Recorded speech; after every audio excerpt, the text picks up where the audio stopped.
شاید اس میں بہت کم لوگ ان کے شریک ہوں گے. ایک ان کی فنائیت آخری درجے کی، اور دوسرے ان کے اخلاق کی وہ بلندی کہ بہت کم لوگوں کو یہ چیز حاصل ہوتی ہے. کوئی بڑا آ جائے لوگ قدر کرتے ہیں، لوگ اس کے استقبال کرتے ہیں، لوگ ان کے ساتھ اچھا برتاؤ کرتے ہیں. لیکن ایک عام آدمی آ جائے، کوئی ایسا پھٹے لباس کا اور دیکھنے میں لگے کوئی اس کی حیثیت نہیں، ایسا کوئی انسان آ جائے، مولانا اس کو بھی کلیجے سے لگاتے تھے. اور بعض مرتبہ دیر تک وہ اپنی ساری کہانی سناتا تھا اور مولانا سنتے تھے.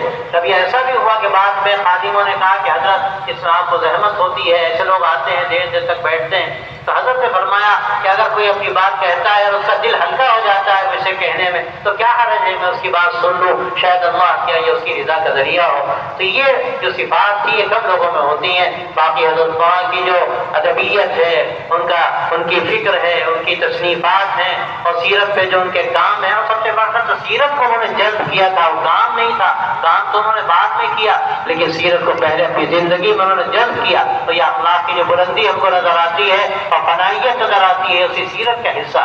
اللہ کے نبی صلی اللہ علیہ وسلم کا واقعہ آتا ہے، آپ ایک جگہ تشریف فرما تھے، کوئی آیا اور اس پر کبھی تاری ہو گئی، تو آپ نے اس کو قریب کیا اور فرمایا کہ تم کیوں ڈرتے ہو، میں تو ایسی ماں کا بیٹا ہوں، ایسی خاتون کا بیٹا ہوں جو سوکھے ٹکڑے کا گوشت کھایا کرتی تھی. آپ نے گویا کہ بہت ہی عقلیت کا اظہار فرمایا، اور یہ آپ کا طریقہ تھا.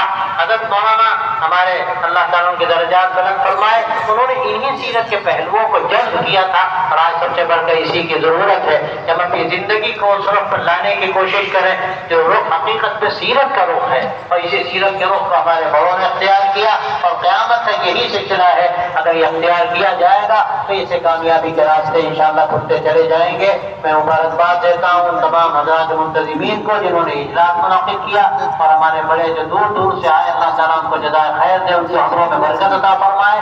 اور ہم سب کو اللہ تعالیٰ توفیق دے ان صفات کو ہم اپنی زندگی میں اختیار کریں تاکہ اللہ بھی ہم سے راضی ہو. اور اس میں جو خلا ہم کو نظر آتا ہے، ہماری زندگی سے اللہ تبارک و تعالیٰ ایک روشنی کا انتظام کرے، اور دنیا کی تاریکیاں ہماری زندگی کی روشنی سے دور ہوں. اور یہ اللہ نے سب کے لیے راستے کھولے ہیں. جو بھی آدمی آگے آئے گا اللہ تعالیٰ اس کے لیے راستے کھولے گا.